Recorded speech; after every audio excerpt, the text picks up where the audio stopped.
everyone. It's now 6 p.m. and I'll call the public hearing to order. It's Tuesday, May the 5th, 2026. I would note that all counselors are present. In a public hearing, the council's role is to hear staff presentations as well as comments from the public on files and information presented. There will be no debate. However, any member of council may ask questions of clarification of either staff or the public. So, our first item of business is this evening is an amendment to an existing development agreement to permit the expansion of a visitor-oriented development at 850 Grand Prairie Road, PID 5523-5550 Wallbrook. Alice Jacob, our planner, will be presenting, and Ms. Jacob, I will now turn the floor over to you. Thank you, Mr. Mayor. Good evening, everyone. We're here to discuss an application to amend an existing development agreement to permit the expansion of a visitor-oriented development at 850 Grand Prairie Road, Wallbrook, County of Kings map. The red circle on the map is the approximate location of the property within Wallbrook. And this is the subject property. The property is about 32 acres. Access to the property is from Grand Prairie Road. Grand Prairie Road ends here, providing about 240 feet frontage for the property. The property abuts a brook, the Curry Brook. With regards to topography, the property slopes downwards towards the brook. Some of the areas closer to the brook are steep. It is developed with 5 tourist cabins and a dwelling. The existing dwelling is proposed to be converted into a tourist cabin, and a new dwelling is proposed closer to the axis, somewhere here on the property.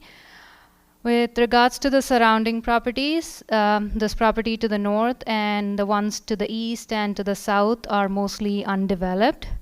The properties on Grand Prairie Road are developed mostly with residential uses. Further to the west, there is a visitor-oriented development, the Luckett Vineyard.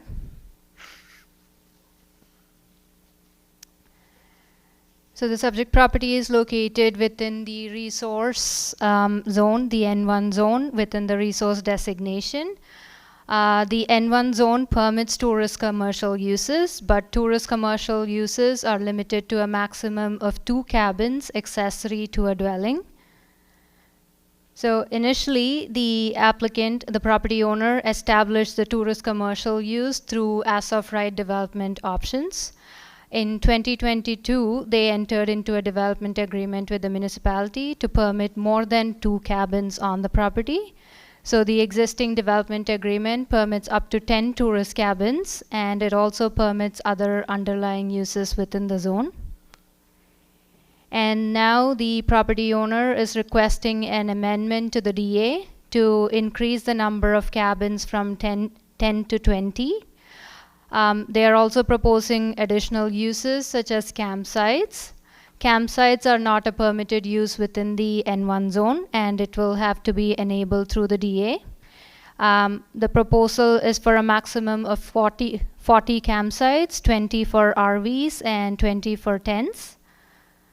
The property owner would also like to establish an event venue to host more than 1 event per year on the property. Under the land use bylaw, property owners are permitted to host a maximum of 1 event per year on a property. Additional events are only permitted through a development agreement. Some pictures of the subject property and the neighboring ones. This is the neighboring property here, located here, which is developed with a residential use. And view of Grand Prairie Road from the axis. Grand Prairie Road ends here. And this is the existing driveway on the subject property. And these are the existing developments. This is the residential dwelling, and these are glamping domes. This is a cottage style accommodation. So there are a total of 5 tourist accommodations on the property currently.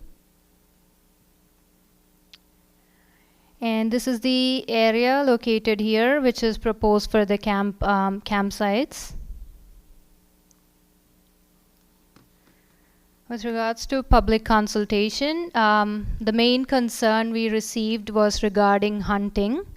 So the public mentioned that the surrounding areas are frequently used for hunting, and they were concerned that the proposed expansion would impact their hunting activities and asked if there were any regulations that would apply. Hunting is not regulated by the municipality, it is within the provincial jurisdiction, and the province has certain requirements with regards to hunting. So one of the requirements is that hunters are not allowed to hunt within 182 meters, which is about 600 feet, of a dwelling or a place of business, unless authorized by the property owner. And hunting traps are not allowed within 274 meters of a dwelling or a place of business. So how this applies to the proposed development? So if the property owner develops the campsites on this portion of the property, hunters will not be able to hunt within a 182-meter radius of this campsite, and they will not be able to set traps within 274 meters of the campsite or any other development.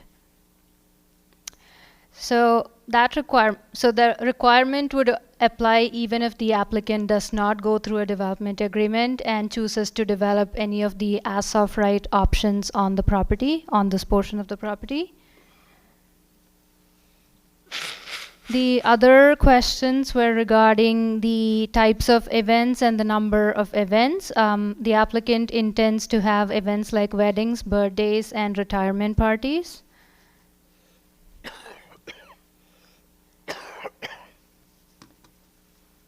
The reason this application had to go through the planning process is because the uses permitted on the property are considered as substantive matters, and we are proposing amendments to substantive matters. Amendments to substantive matters are required to go through a planning process and through a public hearing. So policies 3.6.9 and 2.5.13 of the MPS are what enables this application. It enables council to consider proposals for visitor-oriented developments not permitted as of right in the resource designation through a development agreement. And these are some of the policy criteria that applies. The first one, whether the development is oriented to visitors. So the proposed tourist cabins, campsites, and event venue are oriented to visitors. And the second criteria are the conditions preventing the proposal as of right addressed in the development agreement. So the existing development agreement includes conditions on buffer, setback, lighting, and other requirements in order to minimize impact on the neighboring properties.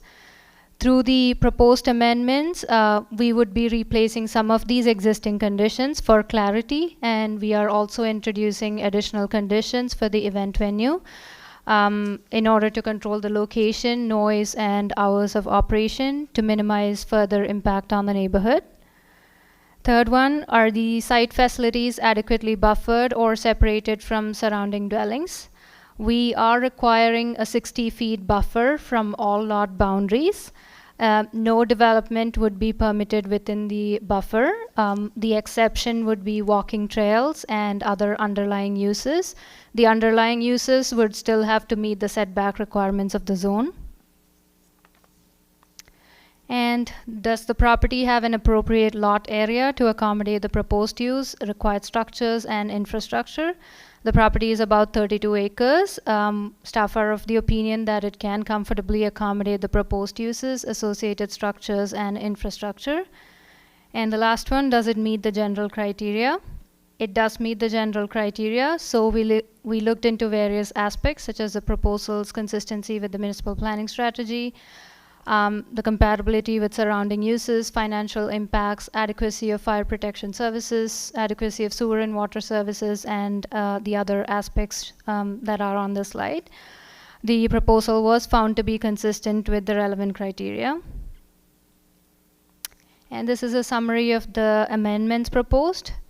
So changes are being proposed to the permitted uses section to increase the number of cabins from 10 to 20 and to include 40 campsites. A maximum of 20 would be for RVs, and to permit an event venue. Conditions are included for the event venue with regards to the location, hours of operation, and noise control. So the event venue will have to be everything associated with the event venue except parking would have to be contained within the 145 by 145 feet event venue envelope shown here. And changes are also proposed to other sections such as the vegetative buffer, lighting, subdivision, servicing, and drainage requirements for more clarity. And we are also proposing revisions and additions to other sections to reflect our standard DA development agreement text. As for the process, we received this application in June 2025. We had a public information meeting on the 4th of September last year, and staff reviewed this application, and we presented our recommendation and the report to PAC on the 10th of March. The application went to council for initial consideration on the 7th of April, and we are currently at the public hearing. Following the public hearing, the application will go back to council for final consideration, and this will be followed by a 14-day appeal period.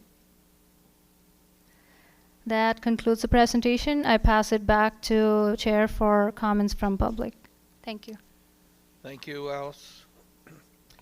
Just to explain to the public once again, Council sits in a quasi-judicial capacity for public hearings, and so it doesn't engage in debate and doesn't argue with the presenter. It is necessary, however, that everyone has a good sense of what's being presented so that we can go to questions of clarification. If there are any misunderstandings on any part by any counselor, so are there any questions of clarification by any counselor to the presenter?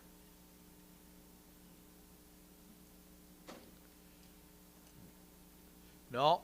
So no lights are on, so that means that at this time I would go to, if there's any members of the public that wish to address council on this matter, we would ask that you please come to the mic and state your name and address for the record. As a reminder, there is a 5-minute maximum time limit per speaker. So please address your comments to council and not the presenter. So now would be the time if you wish to come to the podium.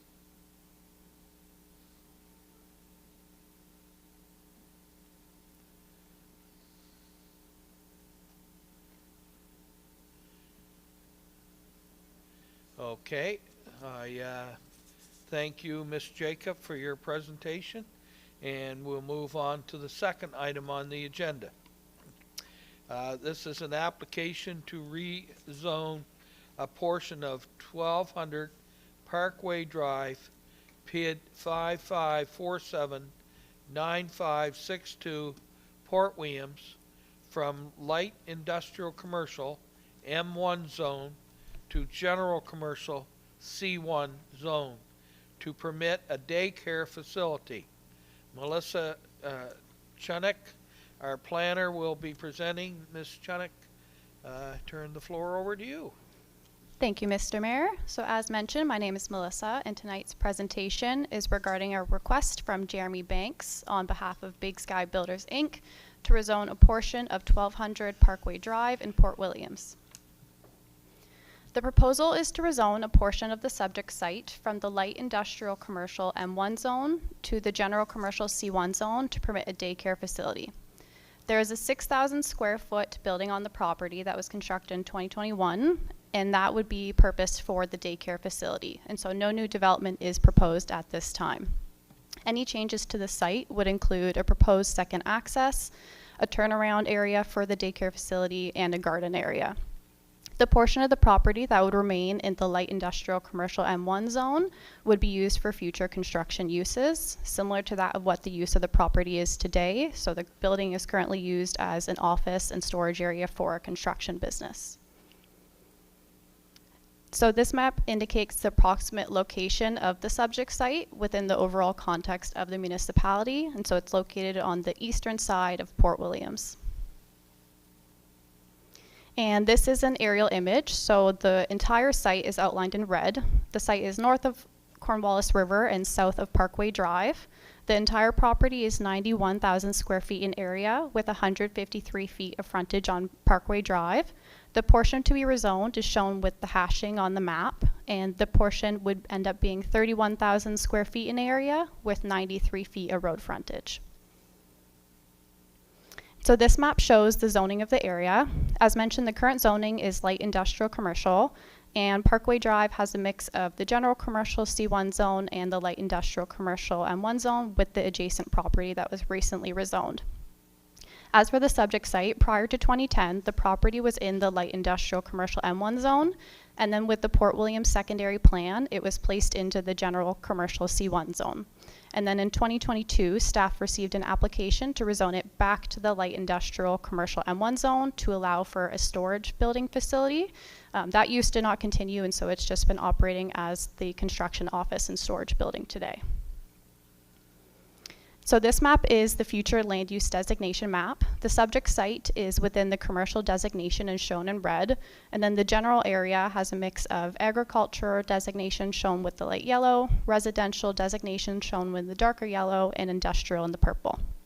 Designations identify what the land can be used for, and if changes are proposed to be made, they identify what those changes can be, and in this case there's no changes to the designation. The property will remain commercial. So this is a hydrologic features map. The property is within a couple overlays, including the environmentally sensitive area overlay and the urban floodplain overlay. Because no development is proposed at this time, it's not subject to the requirements, but any future development will be subject to the requirements such as floodproofing at the time of the proposal. And the property is also within a protected marsh known as Farnham Marsh, which is regulated by the Nova Scotia Department of Agriculture.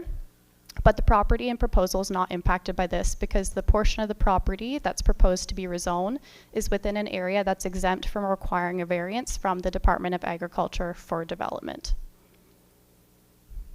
And so if the rezoning were to be approved, this is what the hypothetical resolution map would look like, and so this is what the Port Williams rezoning map would look like. The following few slides include some site visit photos that staff conducted. The first photo is looking at the subject property from Parkway Drive, and we're just past the existing access into the site. This photo is looking across the street at some of the businesses on Parkway Drive, including Valley Yamaha Suzuki, Port Williams Self Storage, and a storage building for a private business. These photos are looking both east and west along Parkway Drive from the entrance to the subject property. So the photo on the top is looking west along Parkway Drive towards the end of the street, and the photo on the bottom is looking east along it towards Stars Point Road. And finally, these photos are an up close of the building, and the one on the bottom is looking at the rear of the property, which expands back towards that tree line, which is looking towards Cornwallis River. And so a public information meeting was not required because the portion proposed to be rezoned is under an acre, but we do still send out notification letters to property owners within 500 feet of the subject property. And so 21 property owners were notified. And we also sent notifications to the town of Wolfville and village of New Minas because they are located within 5 kilometers of the site. Staff only received one response, which was by email, and it was in support of the application. As part of the staff review, and because the subject site is within the boundaries of Port Williams Village Commission, staff presented the application to the Commission on February 17th, and the Commission did not have any comments. As for the policy review, the municipal planning strategy contains policies that allow council to consider rezoning applications. We call this enabling policy. In the case for this application, policies 3.2.3 and 5.3.3 enable council to review the proposed amendments. Policy 5.3.3 enables council to consider a rezoning that includes lands that are enabled within the same designation. And policy 3.2.3 permits both the light industrial commercial zone and the general commercial C1 zone within the commercial designation, allowing council to consider this application. In addition, we also review policy 5.3.5. It requires council and staff to determine what the appropriate zone placement for the proposed use would be and how the additional permitted uses within that zone fit with the general area. Staff believe rezoning the subject property to, or the portion of the subject property to the general commercial C1 zone to permit a daycare facility is appropriate for the property, and it acknowledges the mixed use nature of the area. The zoning change does not impact the surrounding area, as it's amongst a mix of commercial and industrial uses along with residential uses outside of the subdivision supporting the client base. Further, at the time of permitting for a buffer for that portion of the property, there is a landscaping requirement in the general commercial C1 zone for rear and side lot lines, which would create a buffer for the daycare from adjacent properties. In addition, staff review policy 5.3.7 as it contains the criteria that must be considered when reviewing development agreements or rezoning applications. The criteria works to evaluate if an application would have any impacts, negative impacts on the list on the screen. The majority of the criteria are reviewed by the county, but in some cases other jurisdictions are the reviewers, such as if there's any concerns regarding traffic, fire protection, and servicing standards. For this application, we requested comments from the Port Williams Fire Chief, Nova Scotia Department of Public Works, the Village of Port Williams, and the Municipal Manager of Inspections and Enforcements, and all agencies reported they had no concerns. So this is a quick overview of the process thus far. So receipt of a complete application is required to begin the process, and we received this in November of 2025. And as mentioned, there was no public information meeting, and so the staff review occurred right away. As part of the staff review, we did the presentation to the Port Williams Village Commission, and then following that, staff wrote and presented a report to the Planning Advisory Committee. The committee provided a positive recommendation to this application. The application then went to first reading with council on April 7th, and council voted in favor of a public hearing, which brings us to tonight. Following this hearing, application goes to second reading or final consideration, where it can either be approved or denied, and then following this, there is a 14-day appeal period. And that concludes my presentation. I'll pass it back to you, Mr. Mayor. Thank you. Thank you, Melissa. Is there any questions of clarification by any councillor to the presenter? No? All right. At this time, we would go to questions from the public. If there's any comments that the public would like to make to council on this issue.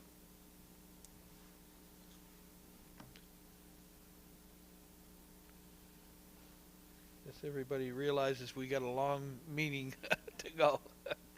Very good. Okay, well, thank you again, Melissa. And we'll move on to item C. The next item on the agenda is amendments to our land use bylaw to permit a second dwelling in rural areas. Laura Mosier, our Manager of Planning Services, will be presenting. Ms. Mosier, I turn the floor over to you. Thank you, Mr. Mayor, and good evening, Council. I am here to present the application for land use bylaw text amendments to permit second dwellings in rural zones. So by way of a bit of background, in 2023, the municipality opted to permit accessory dwellings within growth centers. That following year, the provincial government established short-term rental registry, and as a result of that, council opted to approve amendments related to the use of all residential units for the purposes of short-term rentals. And in 2024, we received a request from a rural resident to consider accessory dwellings in rural areas. On September 16th, 2025, Council directed staff to explore these amendments to permit accessory dwellings in rural areas. So for a number of reasons, staff have opted to move amendments forward in all rural zones permitting residential uses with the exception of the country residential zone, which was addressed through a previous project in New Minas and Greenwich, the farm commercial zone, which does not permit dwellings as of right, so you can't have a second dwelling if you don't have a first dwelling, and the agricultural A1 zone, which required a little bit more attention just due to the nature of our agricultural area. So those report related to those amendments will be forthcoming in the coming months. Last month at council, at first reading, council exempted the historic hamlet of Grand Pre, or the A5 zone, from this set of amendments, and staff have been working to do some additional work on that and expect to bring forward a report related to that at Planning Advisory Committee, hopefully this month. Staff have also moved away from the idea of accessory dwellings and instead are contemplating, or proposing rather, second dwellings, and we'll explain why. So second dwellings would be subject to main building setbacks and height requirements, and staff would not be looking to regulate the size of such a unit, whereas accessory dwellings are generally subject to accessory building setback and height requirements, so lower heights but also smaller setbacks. But where rural lots are generally larger, there did not seem to be much rationale for limiting the height or setbacks above and beyond those required for main dwellings. In terms of rural areas, this is a map of our rural structure, or our municipal structure. The areas in orange are our growth centers. The areas in yellow are the towns, so Berwick is here, Kentville is here, and Woofle is here. The areas in purple are our village boundaries, and everything in green is rural area. So these would apply generally to the green area with the exception of the A1 zone, which is located primarily along the valley floor. In terms of our process, we received direction from council to review these matters. We held a public information meeting on October 28th, 2025. Staff then conducted our review and drafted draft amendments, which we brought to Planning Advisory Committee on March 10th. And then to council at first reading last month on April 7th, and we are here at public hearing, where these are just amendments to the text of the land use bylaw at this time. We are only looking at a second reading and then a 14-day appeal period without a provincial review. As mentioned, we did hold a public information meeting on October 28th, 2025, and had approximately 20 members of the public in attendance. Feedback was generally positive, although there were questions around the agricultural A1 zone. Towns and villages were also notified of the application and the public information meeting, and all of this information also appears on our website. With regard to the policies 5.3.1 and 5.3.2 enable council to review the proposed text amendments to the land use bylaw, provided they're consistent with the vision, goals, and objectives of the municipal planning strategy otherwise. And our municipal planning strategy emphasizes a healthy balance between rural and more urban ways of life. It also directs us to limit residential uses in rural areas. We're meant to maintain the rural character of our landscapes and to minimize the creation of new public roads in rural areas. In response to these, we'll go over the summary of the amendments. However, we're not looking to increase the amount of residential uses in rural areas. Almost all rural properties are permitted to have 2 residential units. However, currently they're required to be contained within 1 structure. The amendments would seek to enable property owners in rural areas to have both of those units in separate structures. In terms of the rural character, similarly, we look to lot size and density for things like character, and these are not proposed to change. And we are continuing to restrict the development of new public roads in rural areas. So our eligible zones for these amendments would be the Rural Mixed Use or A2 zone, the Lakeshore Residential S1 zone, the Lakeshore Limited Development S2 zone, So those last two are around our lakes. Our tidal zones, the T1 and T2, along the marine coastline of the municipality, and the resource or N1 zone, which is located on the South Mountain. So our proposed amendments seek to permit up to 2 residential units in 1 or 2 dwellings, so either within 1 structure or 2 structures, but a maximum of 2 residential units per lot. It would also contemplate an additional dwelling on properties that are currently developed with 1 side of a semi-detached unit, so still 2 residential units.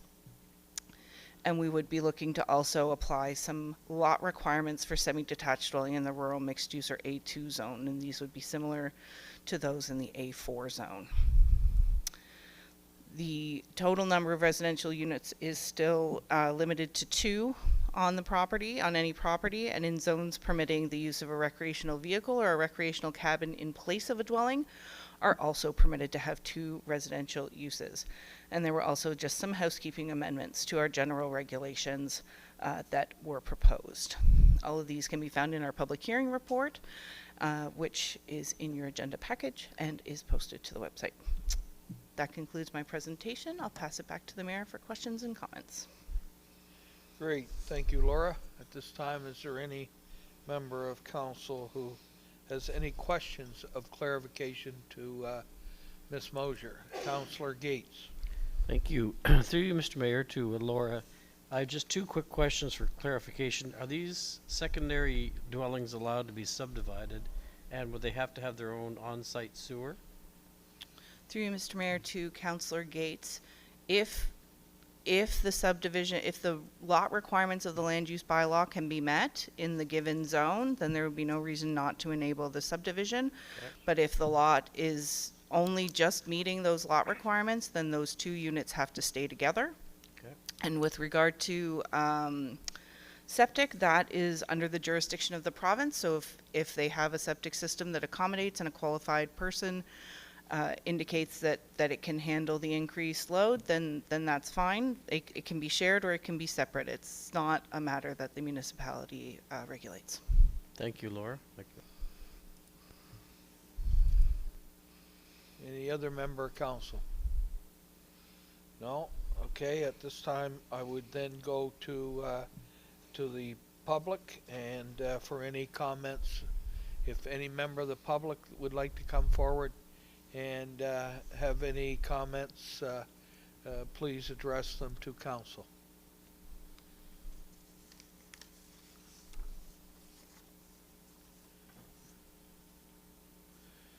Okay, well, that's good.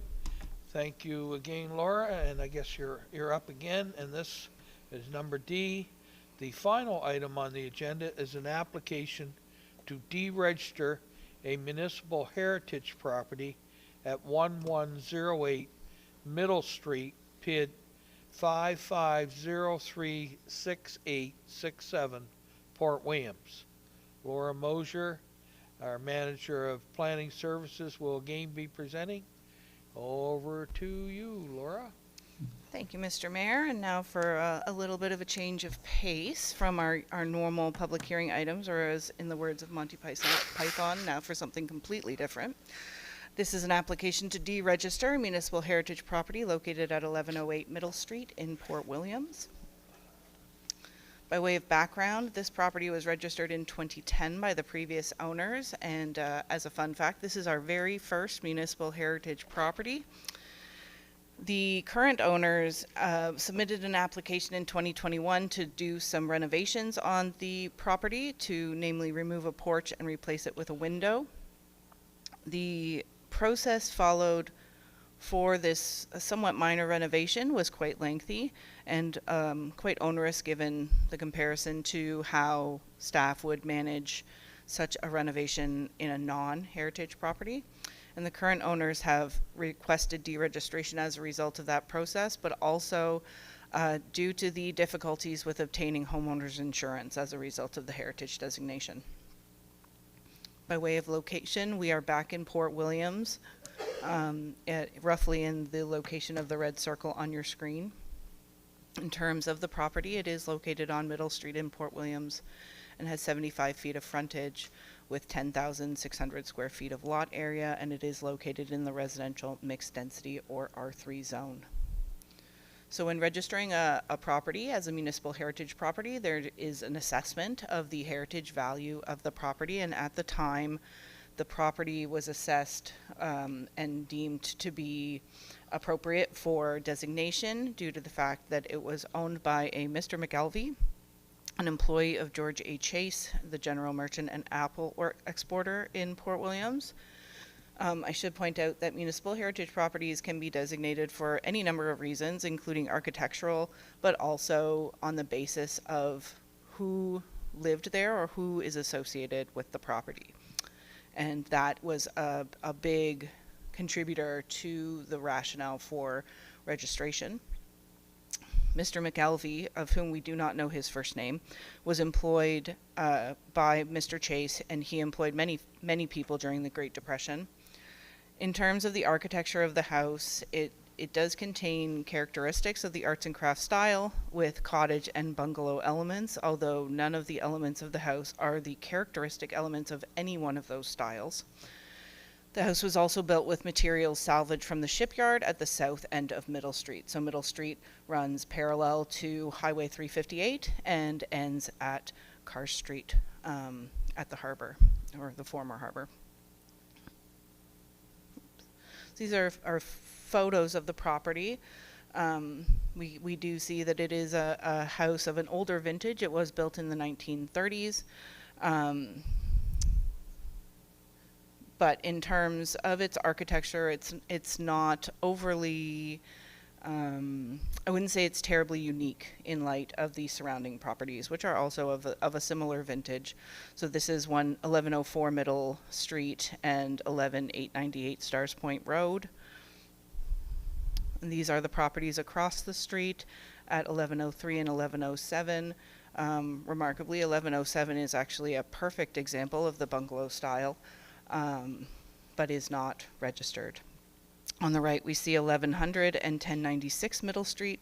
Again, houses of a similar vintage, but very much a varied architectural setting on Middle Street. So when we look at Bylaw 80, provincial legislation related to heritage properties, the Heritage Property Act, as well as our Heritage Property Bylaw. Bylaw 80 indicates that council may deregister in accordance with the Heritage Property Act, and the Heritage Property Act indicates that council can deregister if the property has been destroyed or damaged, which is not the case, or if continued registration appears inappropriate as a result of the loss of heritage value. And while the loss of heritage value may not have occurred, from a municipal perspective, if we were to register today, I don't believe it would meet the threshold, given that the owner is not a prominent person in the community. We did not even know his first name.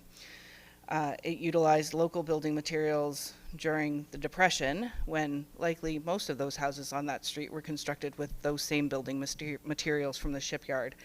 And while it incorporates some historic architectural styles, it's not characteristic of any one and doesn't contain the elements that define those architectural styles. And as a result, staff made a recommendation to deregister and received a positive recommendation out of not Planning Advisory Committee, Heritage Advisory Committee. Following that, in accordance with the Heritage Property Act, we did post a notice of public hearing more than 30 days ago, and here we are at a public hearing. With council's decision forthcoming following this public hearing. And now I would pass it back to the mayor for questions and comments from council and the public. Thank you again, Laura. Does any member of council have any questions to the presenter? I got one question, Laura. With my limited 40 years experience in the real estate industry, my question is, generally speaking, homes that were built as a tenement house as opposed for the owner building them themselves normally weren't built extra special as what you might build for your own home. Would you say that's a fair statement? I don't know, to you, Mr. Mayor, I don't know the full history, but the previous staff report indicated that this was built by Mr. McElvey.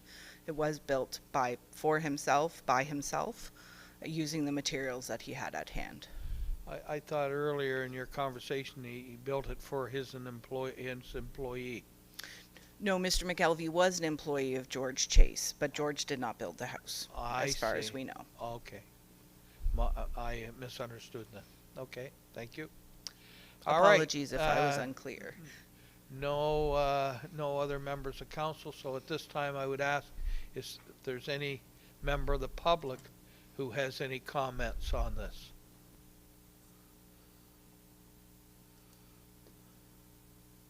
Okay. Well, excellent. Laura, thank you very much for your second presentation. And at this time, there's no other matters that come before a public hearing. I will declare the public hearing to be adjourned. And note that the public information on these items are on the agenda of the council meeting directly following this here. And of course, everyone is welcome to stay. And we'll move on to the council meeting.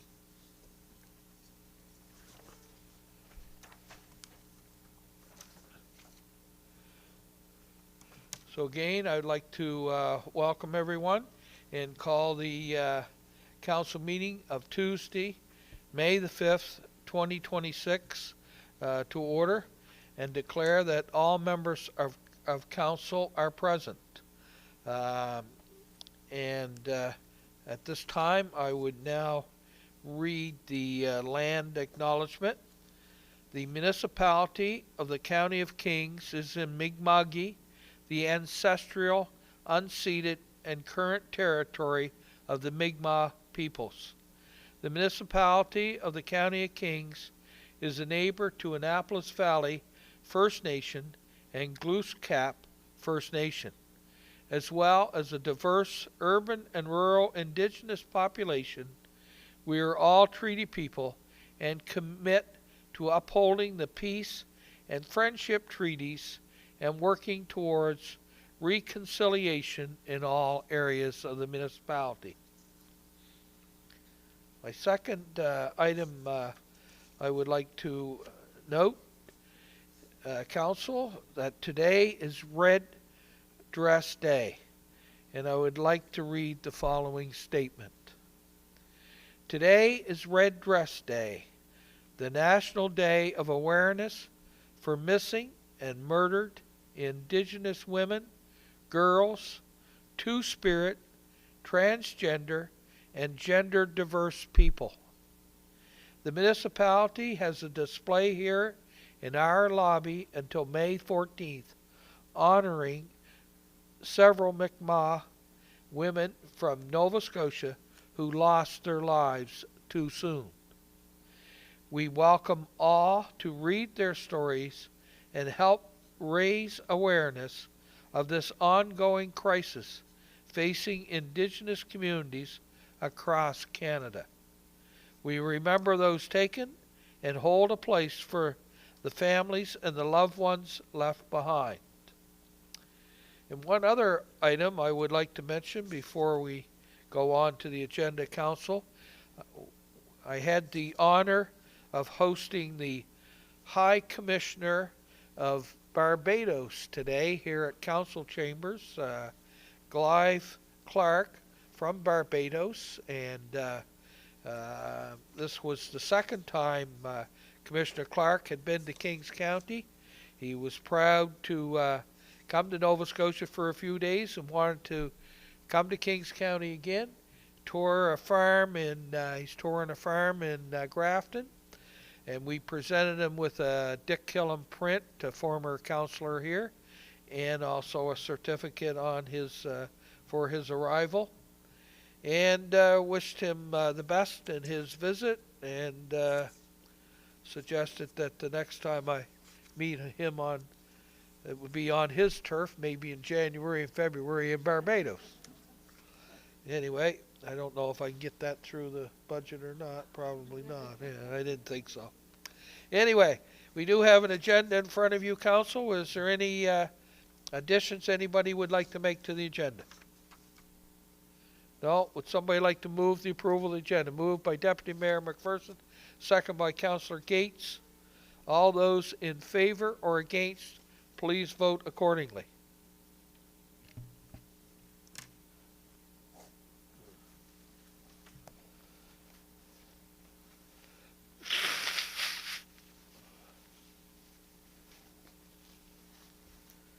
Okay, motion carried.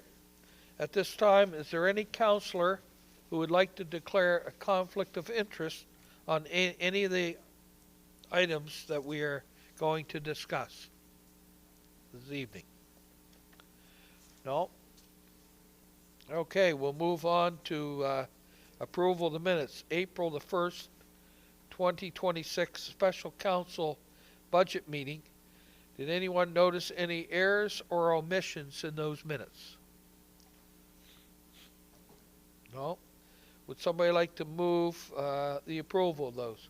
Moved by Councilor Lutz, second by Councilor Allen. All those in favor or against, please vote accordingly.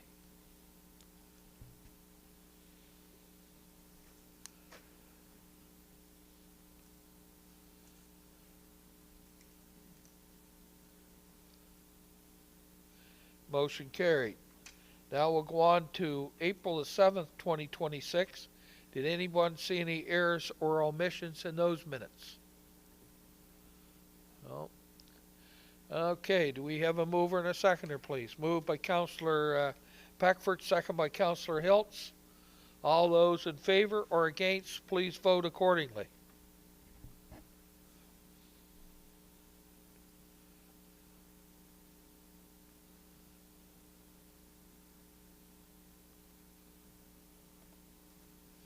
Motion carried. Now we'll go on to April the 21st, 2026 Special Council Meeting.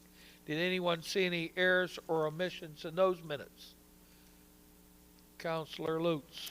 Thank you, Mayor. Through you, just on page 2 of the minutes, the motion for approval of the agenda, the voting results indicate everyone in favor, but there were 2 councilors missing. So there is just an error in the voting results for the second item, approval of the agenda. I think it's page 24 of the agenda package, so just a slight error there. Just keeping us on our toes. Oh, everybody voted in favor of it that was here, Councilor Lutz. You good with that, clerk? We got that change? Okay.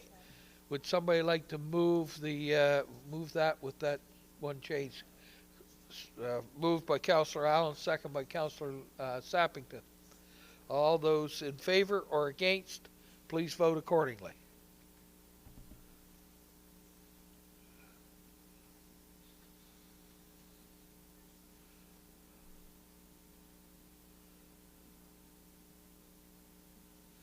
Motion carried. Okay, we'll move on to business arising from the minutes of April the 1st. Is there any business arising from the minutes of April the 1st? No? Okay. April the 7th, 2026. Is there any business arising from those minutes? Excuse me.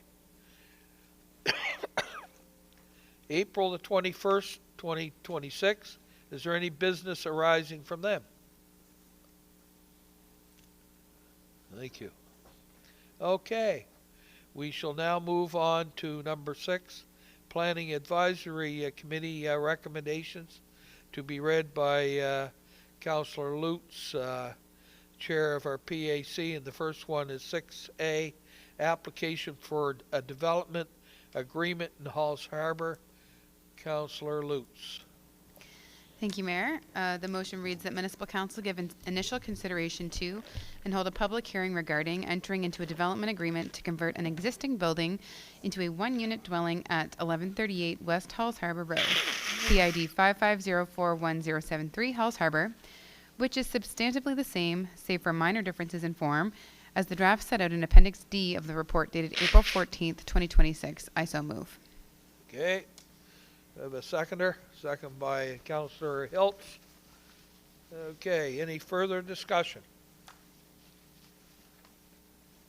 Okay, all those in favor or against, please vote accordingly.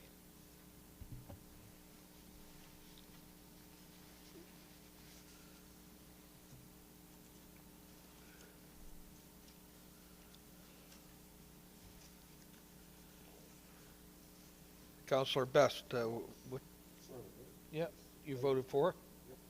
Councillor Best voted for also. Okay, motion carried.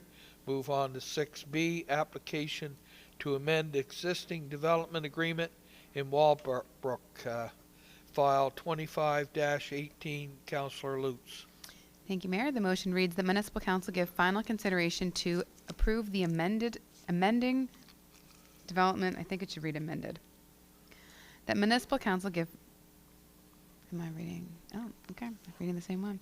The Municipal Council give final consideration to approve the amended development agreement regarding the expansion of an existing visitor-oriented development at 850 Grand Prairie Road, PID 55235550, Wallbrook, which is substantively the same, save for minor differences in form, as the draft set out in Appendix E of the report dated March 10th, 2026. I so move. Hey, do we have a seconder? Second by Councillor Harding. Okay, any further discussion? Okay, all those in favor or against, please vote accordingly.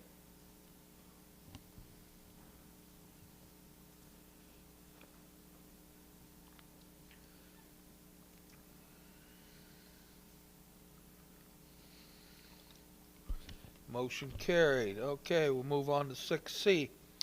Application to rezone a property in Port Williams, file 25-22. Councillor Lutz.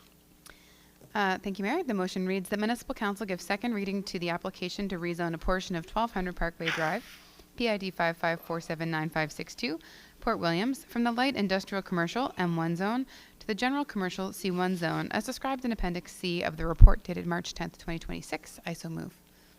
Okay, we have a second. Second by Councillor Gates. Any further discussion? All those in favor or against, please vote accordingly.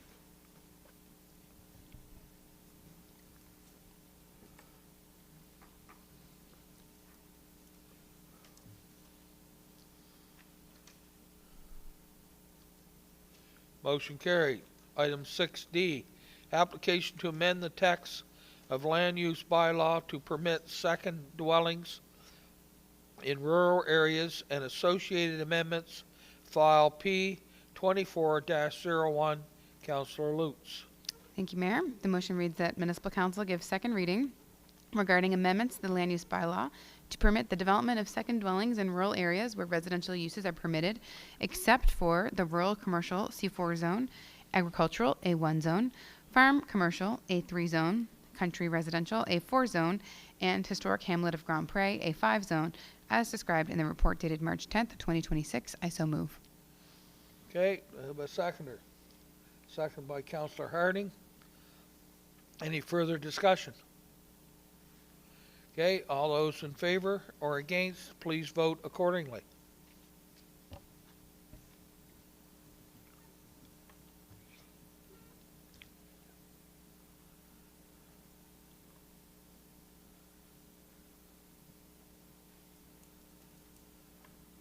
Okay, motion carried. Oh, man. Item 6E, request to remove property from Municipal Heritage Property Registry, file 26-03. Councillor Lutz. The motion reads, the Municipal Council remove the property located at 1108 Middle Street, PID 55036867, Port Williams, from the Municipal Heritage Property Register, as described in the report dated March 10th, 2026. I so move. Okay, and we have a seconder. Second by Councillor Gates. Any further discussion? All those in favor or against, please vote accordingly.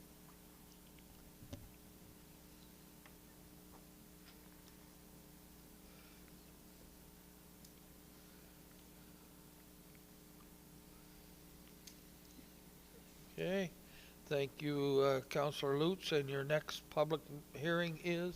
The next public hearing will be held on Tuesday, June 2nd, 2026 at 6 p.m. here in these chambers. Great. Thank you very much. All right, we'll move on to administration. The amendment to bylaw 102, committees of government, second reading. Motion to amend the bylaw that municipal council gives second reading to amendment bylaw 102, committees governance, to delete the reference to lake monitoring committee from Schedule A, committees of council. Do I have a mover and a seconder, please? Moved by Councilor Allen, second by Councilor Lutz. Any further discussion? Okay. All those in favor or against, please vote accordingly.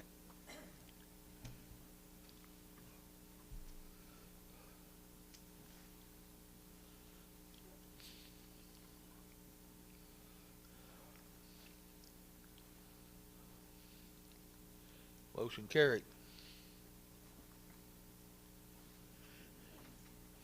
We should have had you read those reports before, Councilor Lutz. What? All right, we'll move on to 7B, proclamation request, Lyme Disease Awareness Month. And Yanni Postma, our municipal clerk, will be presenting. Yanni. Thank you, Mr. Mayor. This is a proclamation request that we received from the Nova Scotia Lyme Support Group, the Nova Scotia Lyme Advocacy Group, and the Nova Scotia Lyme and Tick-Borne Diseases Association. And this is the 8th time that we have this proclamation. I can say from my own experience, it's good to bring awareness to Lyme disease. I already had a couple of ticks on my clothing, so it's good to be aware. And the recommended motion is that Municipal Council proclaim May 2026 to be Lyme Disease Awareness Month in the municipality of the County of Kings. Thank you. Do I have a mover? Moved by Deputy Mayor McPherson, second by Councillor Peckford. Just a quick comment. The other day I got a spring COVID vaccination, and they gave me a tick remover kit. So I got one in my car. Yanni, if you happen to get a couple more ticks, just let me know. I'll be there for you. I'm not going to go there, but my wonderful father-in-law used to have, you love that, sing that song, remove the ticks from Grammy. Anyway, I lost my train of thought here. All right, we do have a mover and a seconder. Any further discussion? Serious. All those in favor or against, please vote accordingly.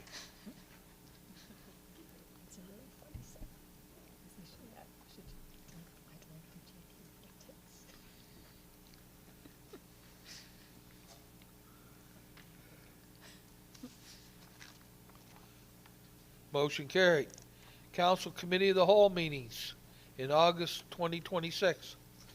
Yanni Postma, our municipal clerk, will be presenting. Thank you, Mr. Mayor. So around this time of year, Council always decides whether or not to take a break in August. There is a table included in the request for decision in your package that shows that in the past 10 years, the regular council meeting in August was held only 3 times.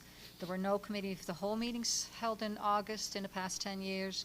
And in 4 of the 10 years, a special council meeting had to be held to deal with time-sensitive matters.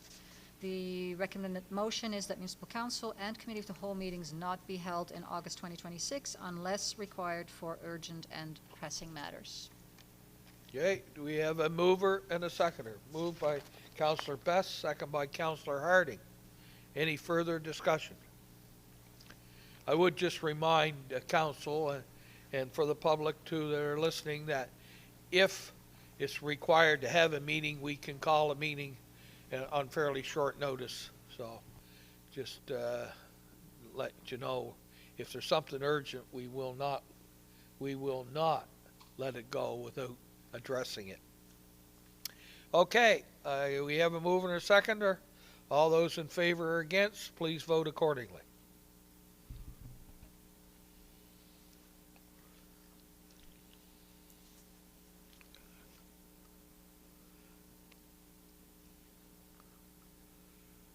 Motion carried. Item 7D, election officials media protocol. We have a presentation by our Deputy CAO, Andrea Hislop.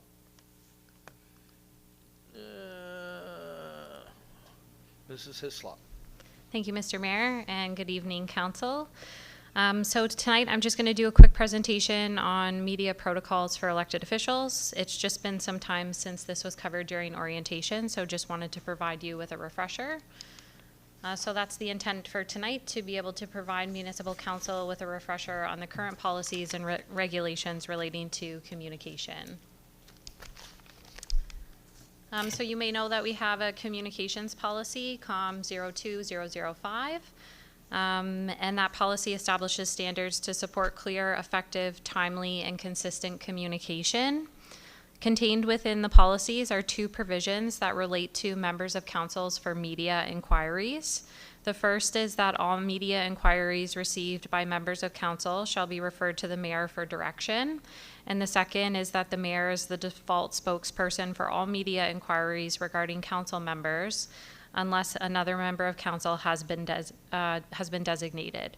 So I just wanted to highlight these components and also reference that there is the provincial code of conduct, where one of the behavioral provisions that could be considered a code of conduct violation is that if a council member other than the mayor or warden must not claim, or sorry, this is the provincial code of conduct provision, is that a member of council other than the mayor or warden must not claim to speak on behalf of council unless the council member is authorized to do so. So again, it's really just a quick refresher that any media inquiries per the municipality's policy must be referred to the mayor, and the mayor has the authority to designate a member of council as the spokesperson. And just if no authorization has been provided, then it could be considered in violation of the provincial code of conduct.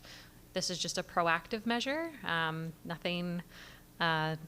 just a proactive measure. So I guess with that, there's the recommendation on the table that Municipal Council receive for information the elected officials media protocol presentation as provided on May 5th, 2026.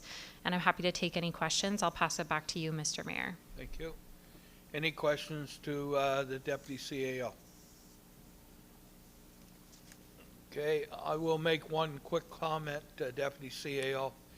In the event a councillor is contacted by the media and you are passionate about a certain item in your district, you will more than welcome to call me and ask if you can speak on that issue, and at that time I will decide whether or not we could either do it together, or I feel that you can articulate the position of council. So I just want to let you know that that you have that opportunity to at least contact me, because there may be an occasion that you may be passionate about something that is going on in your district and be contacted, and so just to let you know, but it is in our policy. So can I get a mover and a seconder, please? Moved by Councillor Hilt, second by Deputy Mayor McPherson. Okay, all those in favor or against, please vote accordingly.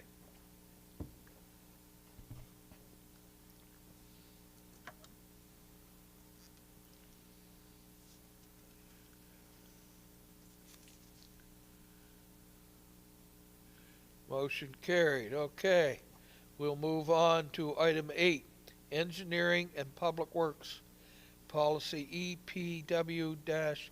04-017 Lake Monitoring Program. Motion to amend the policy that Municipal Council adopt policy EPW-04-017 Lake Monitoring Program as attached to the May the 5th, 2026 Council agenda. Do we have a mover and a seconder, please? Moved by Councilor Harding, second by Councilor Lutz. Any further discussion? Okay, well, all those in favor or against, please vote accordingly.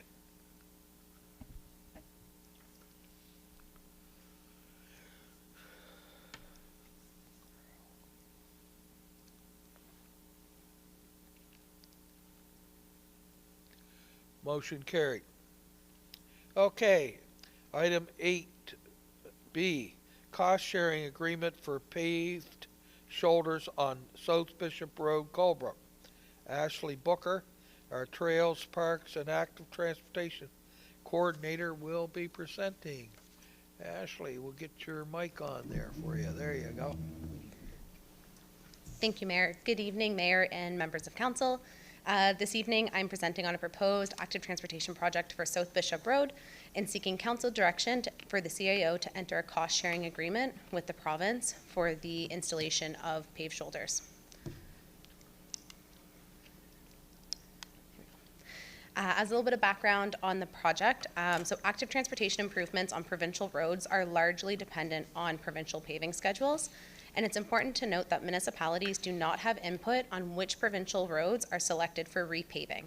Because of that, staff must make a strategic approach about reviewing the provincial plans annually and identifying opportunities where active transportation infrastructure can be incorporated when roadway work is already planned by the province. As a part of this process, staff reviewed the 2026-27 Provincial 5-Year Highway Improvement Plan and alongside looked at it with the Municipal Active Transportation Plan, Active Kings County, and our established sidewalk and active transportation priority rankings. Following that review, South Bishop Road emerged as an opportunity. Following the identification of that corridor, staff initiated discussions with the Nova Scotia Department of Public Works to assess whether paved shoulders could be incorporated during the upcoming work, where the province would be responsible for the tendering and we would be paying then for the paved shoulders portion on that. South Bishop Road has previously been identified as a medium-term sidewalk candidate within the active transportation plan. However, the available road width makes installation of a traditional sidewalk very challenging from a safety and design perspective as well. And instead, paved shoulders were identified as perhaps a more appropriate solution. Paved shoulders can enhance the safety of pedestrians, cyclists, and other active users while maintaining the rural character of roadway and working within the existing right-of-way. So our recommended scope is that staff are recommending paved shoulders from Trunk 1 in Coldbrook, which would be where the food land is and around that area, and heading approximately 1.2 kilometers to Loretta Avenue, which is highlighted on the map here. The province is doing road work for the entire 1.9 kilometers of that length of road, but staff are recommending the 1.2 kilometers for a couple of reasons, including that the area between Trunk 1 and Loretta Avenue has higher residential presence and anticipated active transportation use, that the northern section towards Highway 101 is less populated and experiences less industrial truck traffic, and the shorter segment represents a cost-effective initial phase while still achieving meaningful active transportation network connectivity. The proposed design includes a 1.2 meter paved shoulders on both sides of the road, which is consistent with the standards used for similar rural active transportation projects. The preliminary cost estimate is $450,000, and it's important to note that the estimate does not include widening at the two existing bridge structures along South Bishop Road, and incorporating paved shoulders at those locations would require full bridge replacements by the province, which is not currently in their capital plans to do so. From a network perspective, this project includes the connectivity between Trunk 1, nearby residential areas, recreational destinations, and the Harvest Moon Trail. Financial implications. $450,000 will be funded through the existing active transportation infrastructure project budget, Project 22-3403, GL 21-369-124. $400,000 of that cost to be generated from the general operating reserve and $50,000 from operations.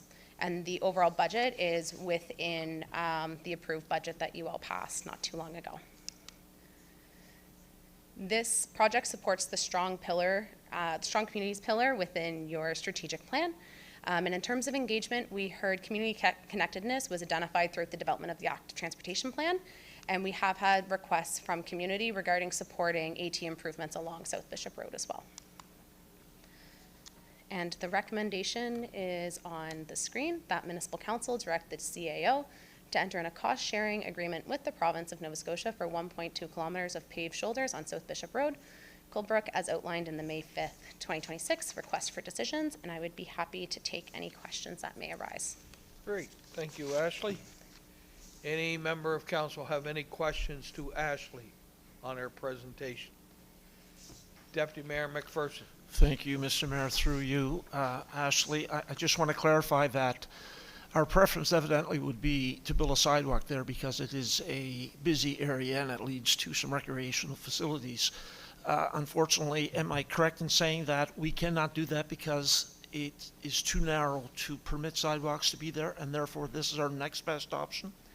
It's through you, Mr. Mayor, to the councillor. It's a little bit twofold. So certainly it is quite narrow in that space. We also scored this project on our sidewalk priority policy scoring and also on the active transportation priority scoring. And on the sidewalk one, it's scored significantly lower, but it was higher on the active transportation side of things due to how those policies are currently laid out within the prioritization framing. Thank you. Councillor Harding.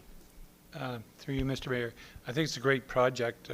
Is there any grants through the active transportation that we could have looked at? Through you, Mr. Mayor, to the councillor, not to our knowledge, because it's a partnership with the province and how it's a provincial roadway, generally those funds are pretty limited towards that.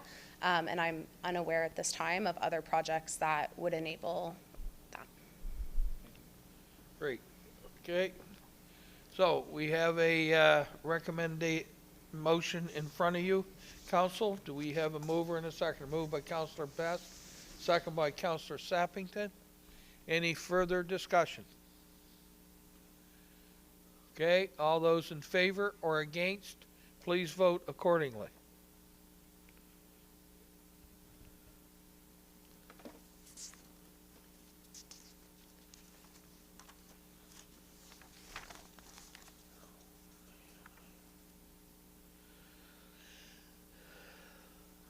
Motion carried. Okay. Financial services. Amendments to policy FIN-05-003 that Municipal Council adopt amendments to policy FIN-05-003, the fees policy as attached to the May 5th, 2026 agenda package. Do we have a mover and a seconder, please? Moved by Councillor Gates, second by Councillor Hiltz. Any further discussion? All those in favor or against, please vote accordingly.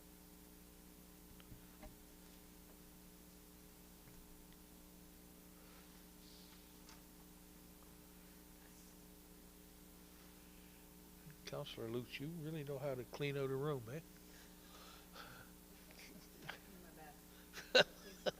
Motion carried. All right.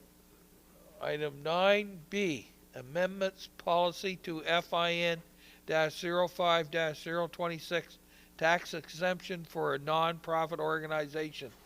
And we have Scott McKay, our manager of revenue, presenting. Mr. McKay, just want to let you know, things have been moving along pretty good. No pressure.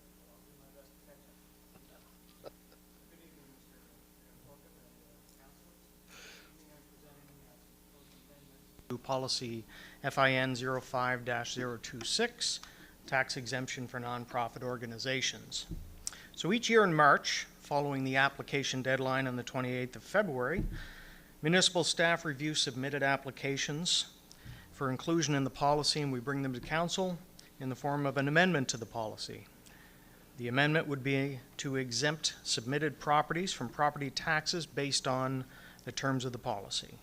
Properties are listed in the policy schedules, and the exemption is limited to property tax only. Area rates are still charged to these properties. In addition to any applications received, staff also review the properties listed in the schedules to ensure that they are still in the ownership of nonprofit organizations, and no properties are recommended for removal for that reason this year. So this year, staff received 3 applications and have determined that the property of one of these applicants qualifies for consideration from council. We're asking council to consider the property of the Aylesford Lake Yacht Club for inclusion in Schedule B of the policy. 2 other applications were received for housing projects. However, after review, staff determined that as housing is a provincial jurisdiction, these applications would not qualify under the municipality's policy. So the Aylesford Lake Yacht Club, I was a little surprised to learn it's been around since 1969. And shortly after they came about, the group was able to obtain a parcel of land by way of donation from the Scott Paper Company. And in the years since, the club has served as a location for sailing instruction, sailing camps, as well as community events in an ever-growing area of cottages and homes. National One Design Racing Association Fleet 48 also calls the club their home. So the financial impact of the addition of the property to the bylaw would be $3,445 this year, and this has been planned for in the forecasted budget approved by Municipal Council back on April 1st. So the recommendation before you this evening is that Municipal Council give 7 days notice per Section 48(1) Municipal Government Act to amend Policy FIN-05-026, tax exemption for nonprofit organizations as detailed in the May 5th, 2026 request for decision. Thank you. Thank you. Any questions to Mr. McKay? No? Would somebody like to move? Moved by Deputy Mayor McPherson, second by Councillor Lutz. All right, we have a motion. Any further discussion? Okay, all those in favor or against, please vote accordingly.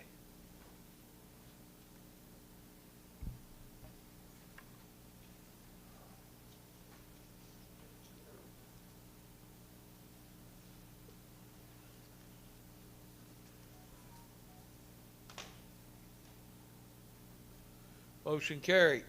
Thank you, Mr. McKay. And now we have inspections and enforcement services. Council appointment of building officials. Mr. Terry Brown, Manager of Inspections and Enforcement, presenting. I don't know, Mr. Brown, if you heard what I had mentioned to Mr. McKay, that how things were going along pretty good, and he did very well. Just saying. Thank you, Mr. Mayor. The pressure's on. Thank you, Mr. Mayor, members of council. This evening I'm here to provide a brief presentation regarding the building official appointments. The province of Nova Scotia has adopted the Nova Scotia Building Code Act, which references the National Building Code of Canada. By adopting the Act, the province requires each municipal council to be responsible for the appointment of building officials as set out in Section 5 of the Act. Bit of the background: the permit applications, permits issued, conducted inspections, and investigation of complaints. The responsibilities of a building official include permit applications, so the intake of the applications, review with the applicant, back and forth until the permit is issued. So there may be, for example, once the permit application, the intake, the building official reviews for a set of plans and perhaps additional requirements such as engineering. Once that information is received, the building official will issue a building permit. The issuance of a building permit with that information could take anywhere between 5 to 15 business days. We usually try to issue them before, sooner rather than later, but sometimes under circumstances they get issued in a little bit more of an extended time frame. Once the permit's issued, the building officials are responsible for conducting inspections. I'll use the example of a single unit dwelling. There's a mandated 7 inspections. That's at a minimum. It could take 10 inspections. It could take 10 to 15. However, we hope for 7 up to occupancy. Building officials are also responsible for the investigation of complaints. So we do receive complaints from time to time on such things as illegal builds or swimming pools. The file is, we take the information, the file is tasked to a building official, and they investigate for code compliance up to compliance.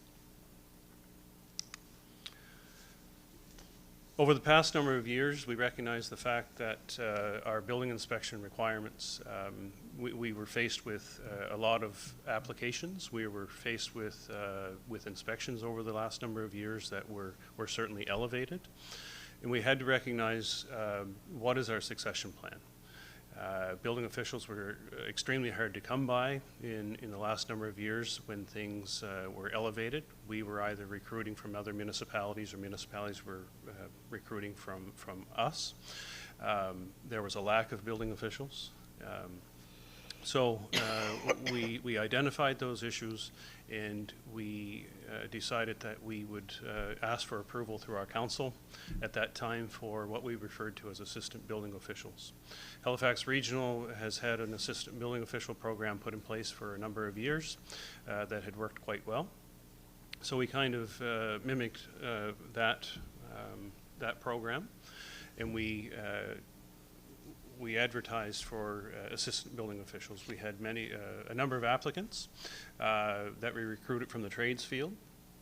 So we've had applicants such as an engineer background, we've had construction backgrounds, electrical backgrounds. Once we put them in place, we sent them through a training program through the Nova Scotia Building Officials Association. Fortunately for us is that our assistant building official applicants, they also applied for provincial funding and were successful through NSBOA. And so the bulk of our training program was paid for through NSBOA funding. So that's a good news story. Soon to be, our building officials, once they complete their training, that will allow them to administer the Building Code Act, the regulations, and the building code on behalf of the municipality. Section 5.2 of the Nova Scotia Building Code Act requires each municipal council to appoint a building official or building officials. And this appointment allows the building official to administer and enforce the Act, regulations, and building code in their area of jurisdiction. And before you, Mr. Mayor, is the recommendation that Municipal Council hereby appoint Keegan McGill and Jack Mahoney as building officials for the municipality of the County of Kings as required under Section 5.2 of the Nova Scotia Building Code Act while employed with the municipality. I'd be happy to take any questions. Thank you, Mr. Brown. Any questions to Terry? Councillor Gates. Thank you, through you, Mr. Mayor, to Terry. Terry, can you tell me the current number of building officials that we would have now? Through you, Mr. Mayor, to Councillor Gates, we have 3 full-time qualified level 2 building officials, and we also have 2 assistant building officials that, if appointed this evening, will then be able to inspect. Thank you. Yep. Okay. Councillor Sappington. Through you, Mr. Mayor. So are you saying that Mr. McGill and Mr. Mahoney went through the assistant building official program? Through you, Mr. Mayor, to Councillor Sappington, that is correct. Both of those individuals have gone through the assistant building official program. So currently they are at a status of residential, what's identified as the residential, soon to be level 1. Councillor Best. Thank you, through Mayor, to Terry. Are we behind? That's why we need to have 2 more inspectors out here. Are we always behind getting inspections? Through you, Mr. Mayor, to Councillor Best, over the last number of years, we've recognized the fact that we have been behind, and we are currently still behind with our intake. So the reason for hiring those 2 assistant building officials is to be for our succession plan and for the recruiting.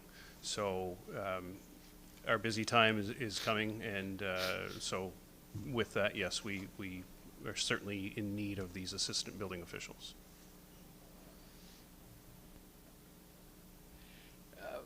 It's true that we do inspections too for like the other towns, do we not? Thank you, Mr. Mayor. Yes, we are contracted with both the town of Kentville and the town of Berwick.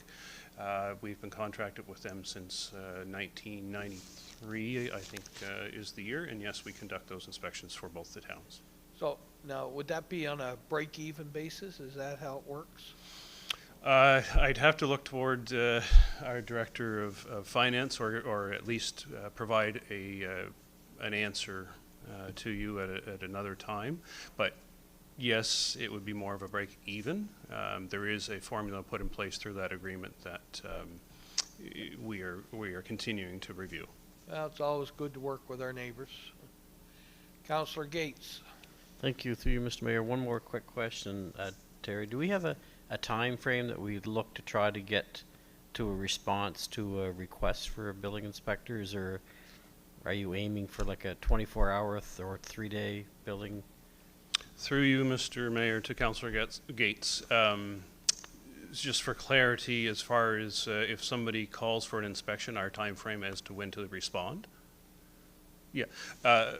So with that, if somebody contacts our office and we're able to fit them in within the next day or the 24-hour period, we'll certainly do that. There are times, especially over the last number of years, where we were actually booking days out, if not weeks, just due to the lack of building officials and the increase in the inspections and the permit intake. Councillor Best. Thank you. Thank you, Mr. Mayor. You open up another can of worms about town of Kentville and Berwick. If we did not do the inspections of the town of Berwick, town of Kentville, would we need 2? Through you, Mr. Mayor, to Councillor Best, to answer your question, yes. So how many inspections would they be in Berwick and Kentville in I don't have that 2025? number. As through you, Mr. Mayor, to Councillor Best, I don't have that number in front of me, but I can certainly provide that. So with that, with those numbers, the towns have also increased in the last number of years, just due to the level of development by both. Just a last comment. I hope we make money off of inspections in Berwick and Kentville. Yeah, thank you, Hopefully. Councillor Best. Through you to Councillor Best. That's something that's really that's beyond me. I don't know if we're actually in the business of making money. I think that we're in business to be good neighbors with our towns. However, if there's an additional formula to be worked out, that would be worked out in additional contracts between our development staff and our finance department. It would be nice to know exactly what it costs to inspect a house. If you're saying you got to go back 7 times? Under the Up to 7. Sorry? Up to 7 times, sometimes you say that? Yeah, through you, Mr. Mayor, to Councillor Best. So the provincial legislation dictates that there's a minimum 7 inspections for what would be considered a Part 9 building. So a single unit dwelling, so let's say a house, there's a minimum of 7 inspections. However, it could be more, or it could be just the minimum inspections. We've seen more on depending on the work, depending on the situation. If you had a chance, I would love to know exactly what it costs to inspect a house in one of the towns. Thank you. Okay, Director Javrik. Thank you, Mr. Mayor. While it's not related to cost, I thought council might be interested in knowing, we track the number of inspections that the team does. In the month of April, Terry's team, the inspectors, did 269 inspections in the month of, I'm not sure how many work days that works out to be. 6 of which were in the town of Berwick, 36 in the town of Kentville, and 227 within the county. So majority of that work is certainly occurring within the county. Lots of inspections. If- Director Livingston. Thank you. Just wanted to comment on the cost recovery nature of providing those services to the neighboring municipalities. So we certainly do undertake to recover cost when we deliver those types of services. You're testing my memory a bit, but I believe a few years ago we did look at least fire inspection services and had a report through the Audit and Finance Committee concerning the cost recovery of those services. And regularly, the Audit and Finance Committee will examine those types of, intermunicipal service provided and the ability for us to recover our costs. So it's something that we could examine specific to building inspection in the future if we chose to. Thank you, Mr. Livingston. And Councillor Peckford. Thank you. Through you, my question is not so much about cost, but just about the inspections as a whole. The scope of an inspection has, I'm assuming, grown over the years, and the amount of time it takes an inspector to inspect a building has probably increased as well. So I'm assuming these extra inspectors will help alleviate some of the burdens, because a small house 50 years ago might have only taken half an hour to inspect, but now some of these buildings, the new codes that we have to follow with the Nova Scotia Building Code, they can be quite lengthy to try and pursue and make sure everything's done appropriately. So I'm happy to see that we have some extra inspectors to hopefully try and expedite the process, because I know sometimes it can really delay and increase costs to builders by not having enough inspectors around to actually help out with all this. If I may, Mr. Mayor, through you to Councillor Peckford, I certainly agree with that statement. In a number of years ago, let's say 20, 30 years ago, there was a mandated of 4 inspections. So the time frame, absolutely, it was less. In today's world, things have become more complicated. We certainly we're seeing the implementation of the energy code and the additional points. We're seeing larger buildings, so the additional staff is helpful. I can say over the last number of years, we'll say in around 2023, we were struggling to the point that if our contractors and our developers were calling, we were booking like 10 days in advance of inspections because we didn't have the staff to get there in a timely fashion. With that, it also, we want to serve the public very quickly. We want to do our job, but it's also without the staff put in place, it's tougher. Yeah, well, certainly with the additional building inspectors, it's certainly an advantage to a contractor. Hey, Councillor Peckford. CAO Conrad. Thank you, Mr. Mayor. Just a couple of brief comments. So I know different people track things different ways, and I'll often ask Mr. Brown how many inspections a day, for example, or over a year. And with the recent growth in housing, that went up substantively, I would say, both of those metrics. And Mr. Brown won't say this, so I'll say it on his behalf. So we had a bit of difficulty recruiting building officials.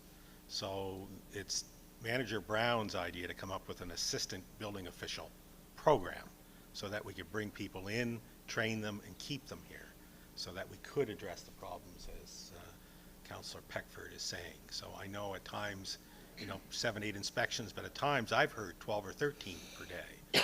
And to bring that into a reasonable amount and get things turned around. So anyway, on behalf of the rest of the staff, kudos to Mr. Brown for his ABO program and bringing those people on, and it's nice to see them getting certified. So good job. Thank you. Through you, Mr. Mayor, to our CAO, thank you. That is muchly appreciated. If I may, Mr. Mayor, address council just with a couple of stats that I did have prepared, and I wasn't going to go into the stats unless asked. But for example, I did go back through the other day, and I looked at pre-COVID for example, applications. From 2017, for example, we had 886.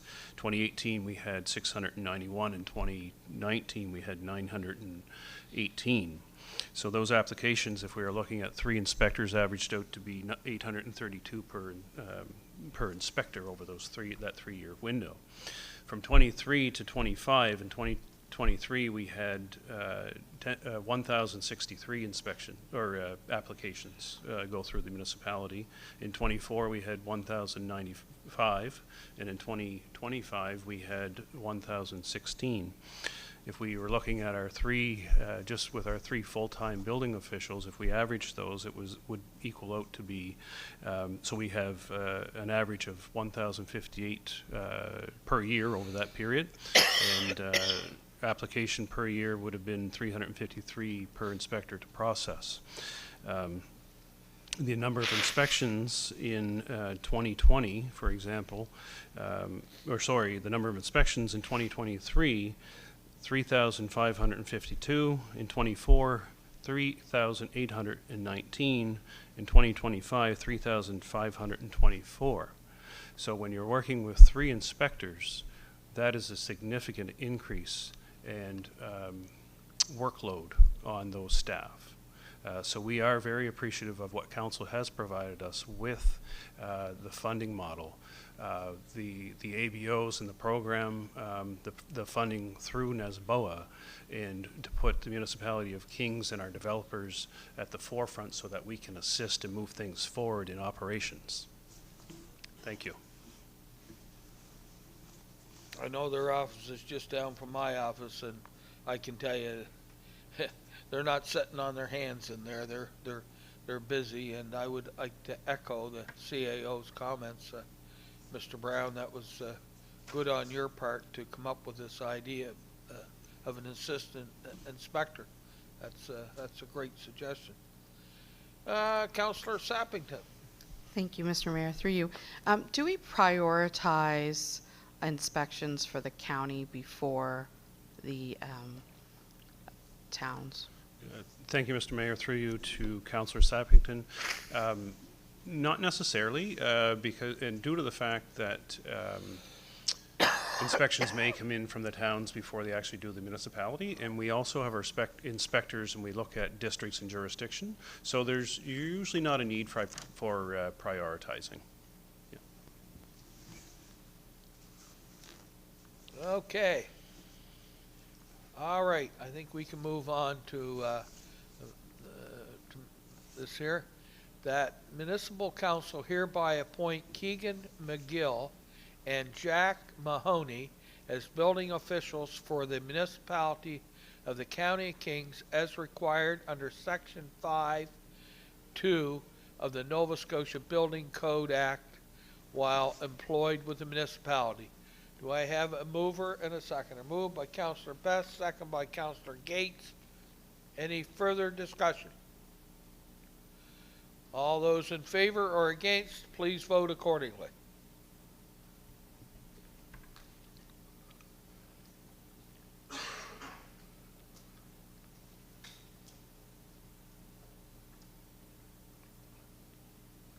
Motion carried. Thank you, Mr. Brown.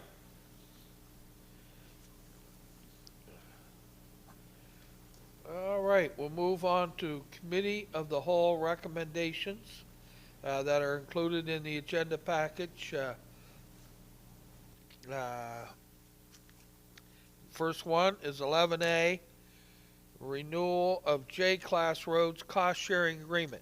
That the Municipal Council authorize the mayor and CAO to sign a cost-sharing agreement 2026-014 with the Nova Scotia Department of Public Works for paving the provincial subdivision roads as included in the May 5th, 2026 agenda package. Do I have a mover and a seconder? Moved by Deputy Mayor McPherson, second by Councillor Sappington. Any further discussion? Okay, all those in favor or against, please vote accordingly.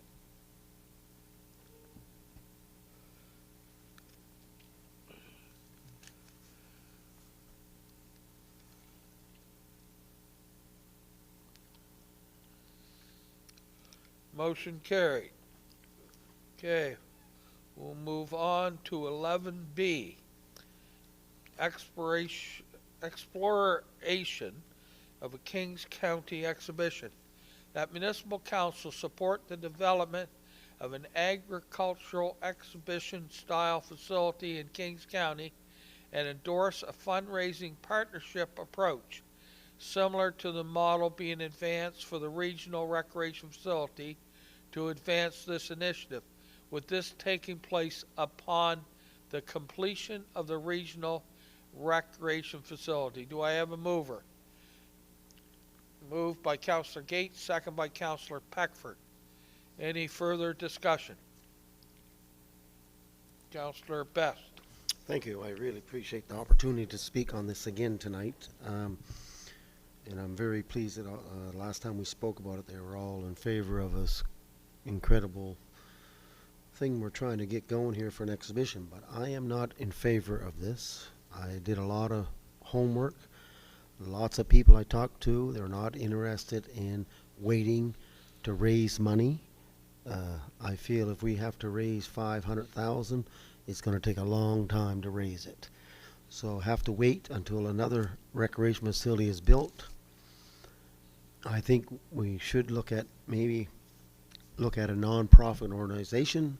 I have talked to a lot of people that have supported different events that I run, and most of them like this non-profit. They get a receipt for their income tax, and that's why they're very successful of donating money to some of the projects that I've been running.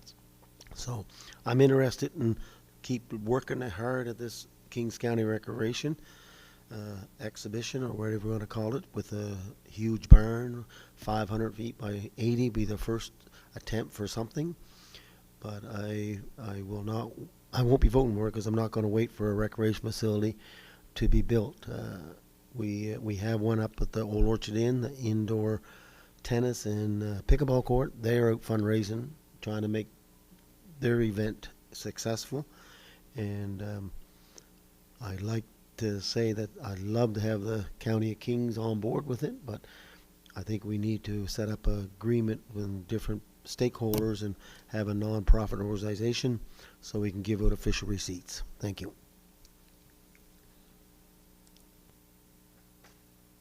Okay, anyone else? Councilor McPherson. Deputy Mayor, sorry. Thank you, Mr. Mayor. Through you. A couple of things, I guess. One is, I'm a little bit curious. I had the pleasure of attending a couple of functions at the Kings Mutual Center in the past couple of weeks that were extremely well attended, very, very busy and successful events. And due to that, there was no parking out front, so I was forced to park out back. And upon doing that, the first time, in fact, that I had to park out back at the Kings Mutual Center, I noticed a structure that caught my attention immediately. I wasn't 100% sure what it was, but it appeared to me that it had something to do with agriculture. It kind of looked like a market or something for display agriculturally. And perhaps the councillor can educate me on what that is. So, you know, immediately what came to mind, wow, maybe we already have the makings of a facility that could serve this purpose started. The second point I wanted to make beyond the question, or the point I want to make beyond the question, is I did speak in favor of this idea at the last meeting, and I continue to be in favor of exploring this as a possibility. I want to ensure that our neighboring municipal units in West Hants and Annapolis, who already have exhibitions, are fully involved in the process, because I think that collegial and collaborative approach with their neighbors is important. But the one thing I do want to say is, as much as I'm in favor of exploring this, our priority needs to be our Wellness Recreation Center for a whole lot of reasons that have been debated and discussed at many meetings here over the past year. And for me, as much as I want to see this going forward, I'm the one who put the amendment into this motion of saying upon completion of the regional recreation facility for a reason. I do not want to see anything jeopardize our focus extreme focus on getting to our priority that's already been debated, voted upon, and passed. Thank you. Councillor Best. Yes, thank you for the comments, Deputy Mayor. There is a small little exercise there that we do 4-H now, but we're the only county in Nova Scotia does not have a proper exhibition for our 4-H people. Every province, every county has their own. The max you can put there is about 35 to 50 head of cattle there would be the max. So I'm heavy involved with the Windsor. I started the Heritage Beef Classic in Windsor. Before I started, there was 25 animals there at the exhibition. Last year we had 320 animals at the Windsor exhibition, and we turned away 120 animals. So the facility is not able to handle any more. You talk about our other Lawrencetown exhibition, who I have attended for probably 40 some years. Last year they had 23 beef cattle, for example. August is probably the worst time to have a cattle show, and I would be very shocked if they ever have another beef show there again. So that is a small little activity that we have behind the rink to take care of the 4-H at the time. Kings County 4-H is growing probably 35% since COVID ended, and it's back to numbers that they're having a hard time to have a facility to handle all this. Give you another example. I told you last time that we're going to host the Semitol National Show here in Canada. We're doing everything at the Old Orchard Inn and the Apple Dome for the banquet. We have to go all the way to Windsor to show our cattle, and it's not feasible to go down there, so we have to hire, too far away from the Old Orchard Inn to have look at the cattle and everything, so we have to hire people to take care of them and everything else. So we're missing out on a lot of things in Kings County in agriculture, in my opinion. Thank you. And you talk about, so are we going to tell everybody to stop fundraising till we get this done? So you're going to tell the Apple Dome that they can't fundraise anymore because we want to put money towards this? I look at the agriculture people. The farmers and that will support farm related. Other people will support swimming pools and whatever. So I think there's quite a difference between the two projects. Councillor Sappington. Thank you, through you, Mr. Mayor. I actually am on boards of nonprofits where they've had to make the difficult decision of not pursuing a capital campaign, because I think that there are a lot of nonprofits right now that are feeling the pinch of feeling like they're fighting amongst other nonprofits. So I would say that the timing is really not good to have two capital campaigns of this magnitude going on at the same time. Thank you. One comment that I would make, the comment that we're the only municipality that doesn't have anything like that. My understanding is we're the only municipality that doesn't have a wellness center like what we're proposing to build too. Like there's been new ones in Yarmouth and Halifax and Cape Breton and Truro and Bridgewater, and with the growth here, second only probably to Halifax. The last thing we need to do is put that in jeopardy. That's the only comment I'd make. Anyway, don't see any other lights on.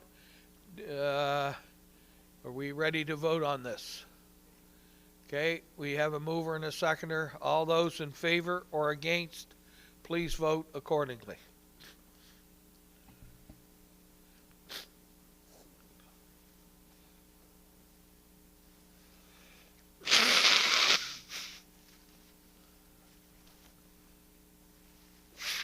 Motion carried. Okay. Move on to nominating committee recommendations included in the package. And we have three motions. The first one is 12-1. that municipal council appoint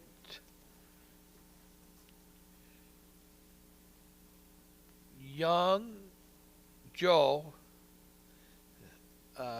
as newcomer citizen member to the Diversity Kings County Committee effective May 1st, 2026 for a 2-year term ending April 30th, 2028. And I apologize to Mr. Joe if I pronounced his name wrong. So, do we have a mover and a seconder? Moved by Councilor Lutz, second by Councilor Allen. Any further discussion on the appointment of Mr. Joe? All those in favor or against, please vote accordingly.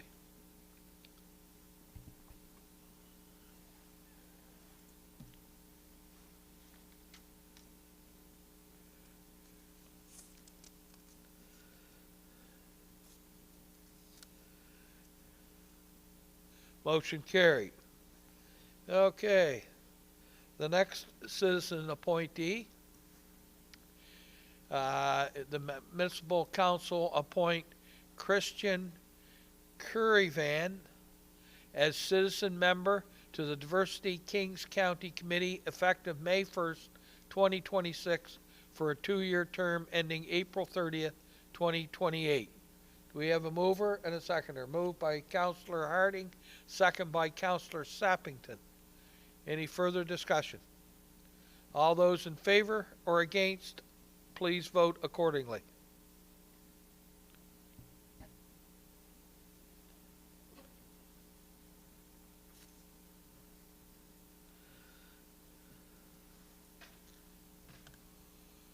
Motion carried.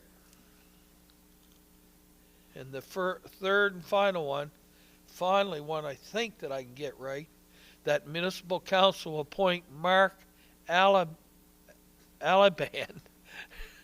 maybe, as a citizen member to the Diversity Kings County Committee effective May 1st, 2026 for a 2-year term ending April 30th, 2028. Do I have a mover and a seconder? Moved by Councilor Peckford, second by Councilor Hiltz.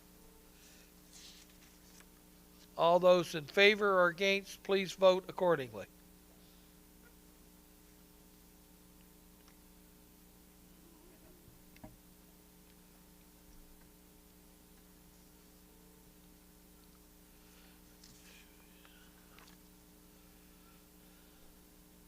Motion carried. Thank you. Move on to board and committee reports. You have my report in front of you. Do anyone have any questions? And committees of council, is there any verbal reports of committees of council? Anyone would like to make? No. External boards and committees, is there any verbal reports from any external boards or committees? Councilor Lutz. Thank you, Mayor. I would just note that the Annapolis Valley Library Board held an all-day in-camera meeting on Saturday regarding some of the upcoming service changes, and we will hear more in the coming weeks. Okay, thank you. Councilor Sappington. Through you, Mr. Mayor, I just wanted to share a moment that I couldn't help but notice when we were at the Nova Scotia Federation of Municipalities Conference, and the Grand Council flag was on display, and that was an initiative that began right here with our staff and the Diversity Committee, and then of course we voted to write a letter to the Nova Scotia Federation of Municipalities, and to have had that displayed and going forward to be continued, and that was an initiative that started right here in Kings County. I'm very proud of us, so kudos to our staff and committee. Thank you, Councilor Sappington. Okay, can I get a motion to receive all those reports? Moved by Councilor Gates, second by Councilor Allen. Okay, all those in favor signify by saying aye, please. Or all those in favor or against, please vote accordingly. Oh, man. I see you laughing over there, Director Kerrigan. You better not be at me. Motion carried. Oh, yeah, Councilor Hiltz left the room. Okay. All right. Is there any other business? Oh my gosh, we're lit up like a Christmas tree here. Who's flashing? Who's flashing? Councilor Gates. Thank you, through you, Mr. Mayor. I have a recent email here from Prime Minister Mark Carney, and he's wondering if you might want to join him on his next junket to China. Is he paying? Is he paying?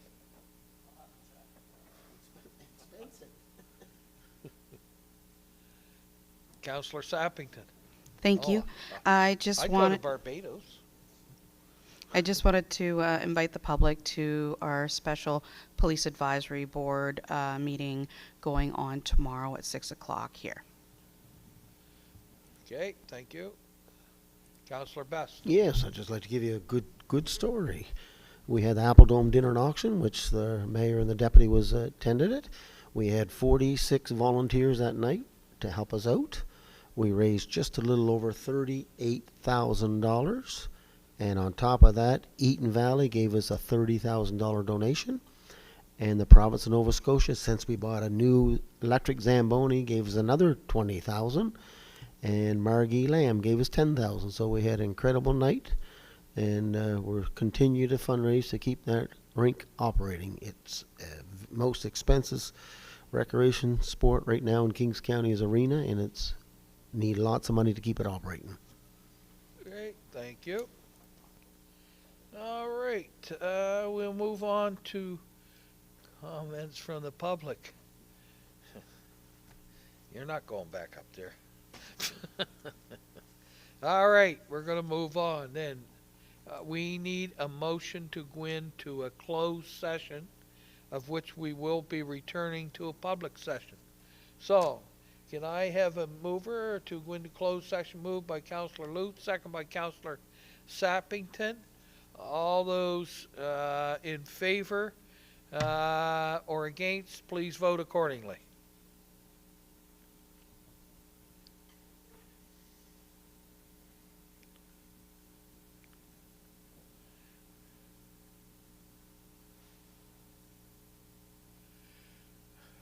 Motion carried.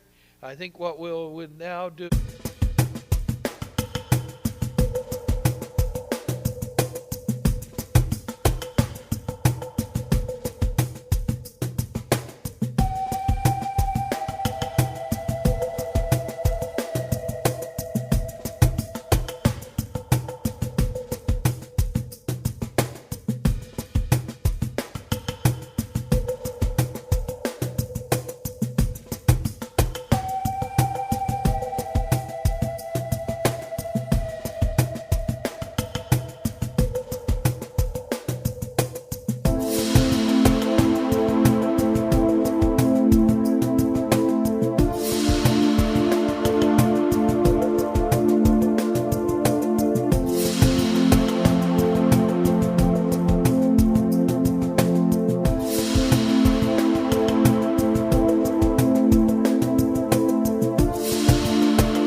you're no longer in camera. And the first recommendation is that Municipal Council approve the scope change request from Coast Arts Association and amend the 2024-2025 King's Vision Grant Award for the building, the future Phase 2 initiative to reflect the completed work totaling $292,940.63, with the municipal contribution remaining at $11,300 as outlined in the May 5th, 2026 request for decision. Do I have a mover and a seconder? Moved by Councillor Harding, second by Councillor Allen.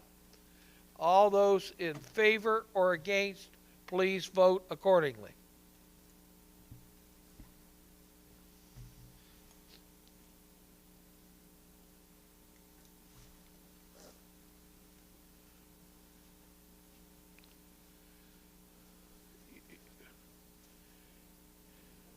You did vote. Councillor Gates voted yes. You got a comment, Councillor Gates? Yes, I do, through you, Mr. Mayor. Just with that regards, wasn't it the balance of the 11,000, or am I correct that it? I think it was about 20. Deputy Mayor, 2,600? Deputy CAO. Yeah, you're correct. The final remaining balance is 11,300, but 80% of that has already gone out the door. So the Correct. remaining, essentially, 2,300? the motion approved to revise the total contribution based on the adjusted total project cost. So approximately 2,300? Yes, correct. Thank you. Okay, so we have another one here. That the municipality proceed with internal funding and fundraising for the owner's engineer and geotechnical service, in addition to the preparation of a schematic preliminary level of design subject to the municipality and vendor successfully concluding closing conditions associated with the property under an agreement of purchase and sale, and the council instruct the CAO to work collaboratively with the other project partner CAOs in the development and release of the NRFP for services of a owner's engineer. Do we have a mover and a seconder? Moved by Councillor Gates, second by Deputy Mayor McPherson. Any further discussion? All those in favor or against, please vote accordingly.